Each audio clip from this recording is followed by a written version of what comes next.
सध्यामध्ये आपण इंडियाची सेवा करत नसतात, आनंद करत नसतात, भक्ती करत नसतात, शिवलिंगाची पूजा घेत नसतात, शिवदीक्षा घेत नसतात, इष्टलिंग पूजा घेत नसतात, पद्मधाम घेत नसतात, शिवनामस्मरण घेत नसतात, तर या देहाला येऊन सध्या या देहाचं काही त्या देहाचं काही आता साधय नाही मला मानव एवढी जर सोडली तर बाकी सगळे एवढे या भोग एवढे आहेत, फक्त मानव एवढीच आहे की ती कर्म एवढी. त्या मध्ये या देहामध्ये आपल्या या जीवाचं साधन केलं पाहिजे. मला ते पवित्र हेतू आम्हाला लाभला आणि लाभलेला देह तर योग्य ठिकाणी तुम्ही खर्च जर नाही केला तर योग्य ठिकाणी जर तुम्ही घालवलं नाही, या देहाचं योग्य ठिकाणी साधन जर कोण घेतलं नाही तर पुन्हा हा देह भेटणे शक्य नाही. एक वेळ जर आयुष्य तुम्ही केलं, शेवटच्या क्षणाला विचार जर केला तर महाराज काहीच राहत नाही.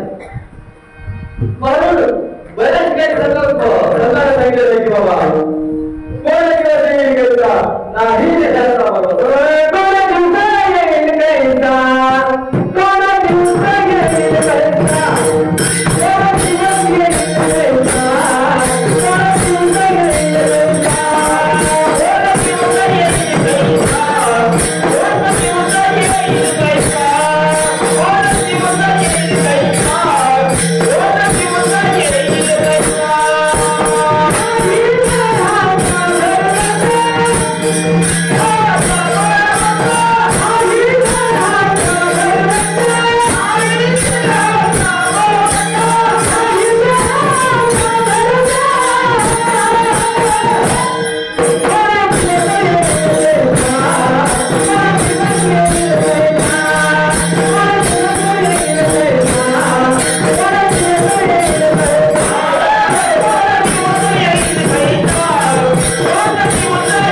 नाही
देशाचा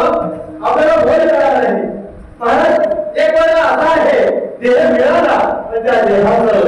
महात्म्य कळालं देह मिळाला पण त्या देहाचं महात्म्य कळालं नाही असा एक वर्ग आहे आणि एक वर्ग असा आहे की त्याला देहाचं महात्म्य कळालं पण देह मिळाला आणि तिसरा वर्ग असा आहे की देह मिळाला नाही आणि देह कळाला नाही पहिला वर्ग म्हणजे तुम्ही आणि हा देह मिळाला पण या देहाचा आपल्याला महात्म्य कळालं नाही महत्व कळालं नाही पहिला वर्ग म्हणजे तुमच्या माझ्यासारखा आत्म्याने जीवन दुसरा वर्ग म्हणजे देव त्याला महाराज या देहाचं महात्म्य कळालं पण या देहामध्ये अवतार केव्हाही घेता येत नाही आणि तिसरा वर्ग असा आहे की त्याला देहाचं महात्म्य कळालं आणि तो देही मिळाला ते म्हणजे संत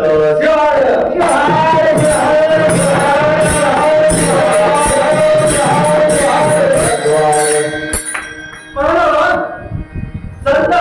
सांगत असताना तो आम्हाला विनंती करतात की बाबा हा देह साधा देह नाही हा अनोळ देह आहे श्रेष्ठ देह आहे